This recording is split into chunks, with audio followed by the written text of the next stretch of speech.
हमारे प्रत्याशी को तो इस इलाके में कभी आने की फुर्सत ही नहीं मिली।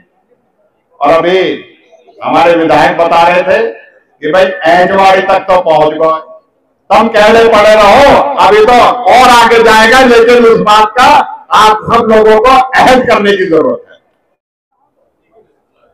और ऐसे हमारे हरदिल अजीज नेता जिन्होंने देश की एकता और अखंडता के लिए अपने प्राणों की बलिदान दी, मैं राजीव गांधी जी को आज सबसे पहले यहाँ फिरोजपुर झिरका में आज उन्हें खरीदे अकीदत पेश करता हूं कि उन्होंने शहादत का वो दर्जा हासिल किया देश की एकता और अखंडता के लिए, और वो देश की खातिर अपने प्राण जो है उन्होंने त्याग दिए।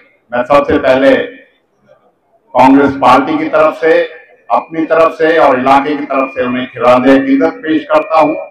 और साथियों, इस बात के लिए भारतीय जनता पार्टी को मैं आज चुनौती देता हूं इस बात की, हमारे प्रधानमंत्री, गृह मंत्री उन्हें शहजादा कह के पुकारते हैं, वो शहजादा नहीं है, शहीद ज़ादे हैं, जो जिनके रगों में उस शहीद का खून दौड़ता है, जिन्होंने देश के लिए अपना सर्वोच्च बलिदान दिया है। और यही फर्क है भारतीय जनता पार्टी में और कांग्रेस में। कांग्रेस ने इस देश की आजादी से लेकर इस देश के नवनिर्माण तक अपना खून बहा के, अपना सर्वोच्च बलिदान देके, चाहे वो करोड़ों लाखों देशभक्त हो जिन्होंने आजादी के लिए लड़ाई लड़ी, और आजादी के बाद जब कांग्रेस को राज मिला तो निर्माण किया, देश को ताकतवर बनाया, और गांधी परिवार ने एक ही नहीं दो कुर्बानियां दी हैं।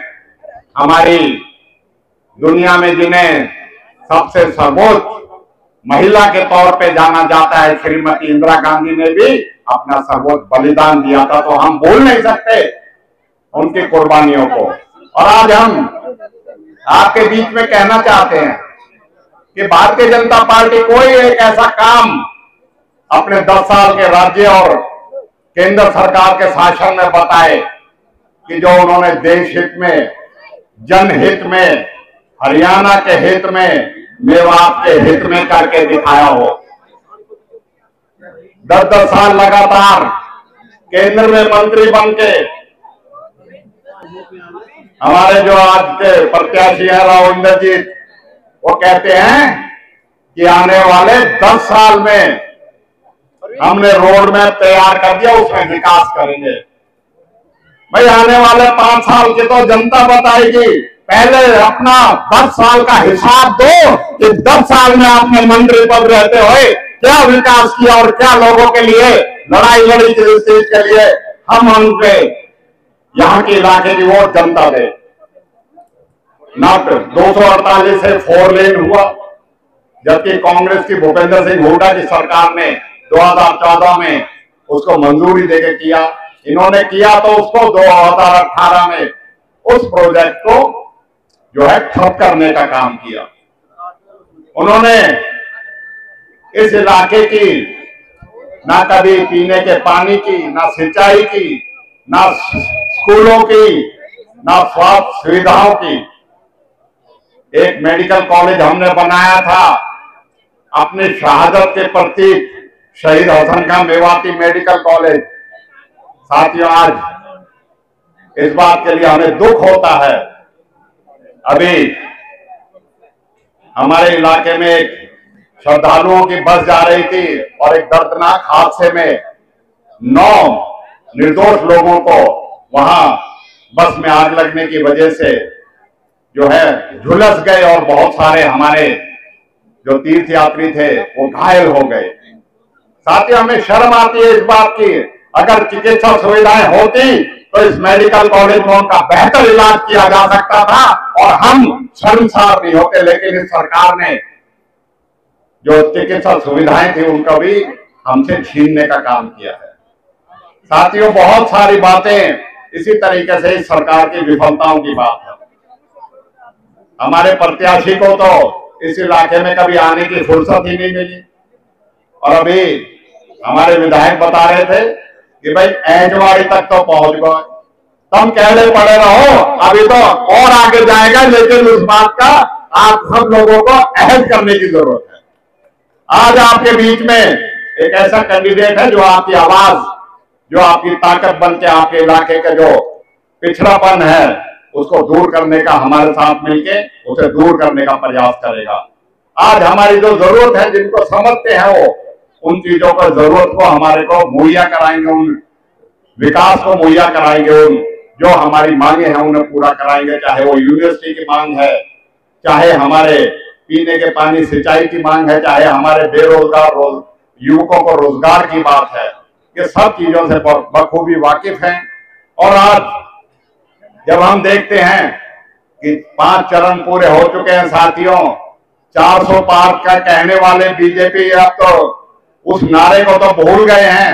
अब तो उसका अपनी जो है 200 की जो वो है संख्या, उस तक पहुंचने के प्रयास कर रहे हैं। आज आपको इस बात के लिए फैसला करना होगा कि सारे देश में जब पूरी तरीके से भारतीय जनता पार्टी का इनका पर्दाफाश हो गया है, इनके विकास का, इनके झूठों का, इनके जुमलों का आज जनता के सामने हकीकत आ गई है। तो आप साथियों, यहां हम भी और आप भी मिलके अपने इलाके की तस्वीर और तकदीर बदलने का काम करें। और वो जब भी हो सकती है कि हरियाणा में कांग्रेस मजबूती से भारतीय जनता पार्टी का मुकाबला कर रही है। और आप सबसे भी मैं कहूंगा कि आप भी तैयार होना बीजेपी को हराने के लिए और अपना भविष्य संवारने के लिए। उस चीज का हाथ खड़े करके राजभर जी को यकीन दिलाओ कि हम मिलके जो नौजवान हैं, जो हमारे सभी छत्तीस बिरादरी के लोग हैं, हम जुड़ के 25 तारीख को एक ऐसी मिसाल पेश करें कि जो हमारी अनदेखी करेगा, जो हमारे साथ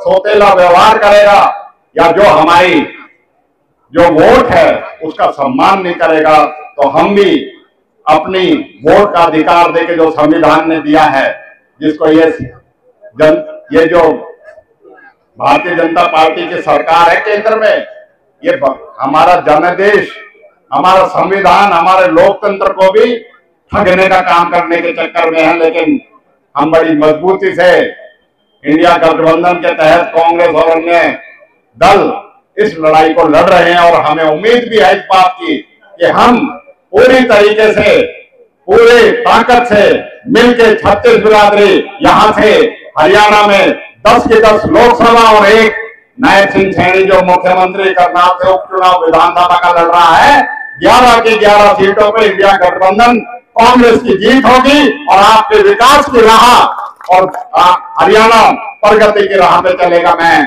आप सब ने इतनी गर्मी में 47 डिग्री टेम्परेचर, नूह का नाम बहुत कम आता है अखबारों में, लेकिन भाई देश में आ रहा है सबसे ज्यादा सर्वाधिक गर्मी जो है वो नूह में। और मैं समझ सकता हूं इतनी गर्मी में भी आप सब लोग यहाँ इकट्ठे हो और पूरा रोड शो निकालना है, उसके लिए भी आपका शुक्रिया। लेकिन 25 तारीख को भाई चाहे 48 डिग्री टेम्परेचर हो जाए, अपनी गर्मी जो है ना वोट की गर्मी में और बटन दबा के उसे करना, जिससे चंडीगढ़ तक और दिल्ली तक आपकी इस ताकत का एहसास हो जाए। बहुत बहुत शुक्रिया। जय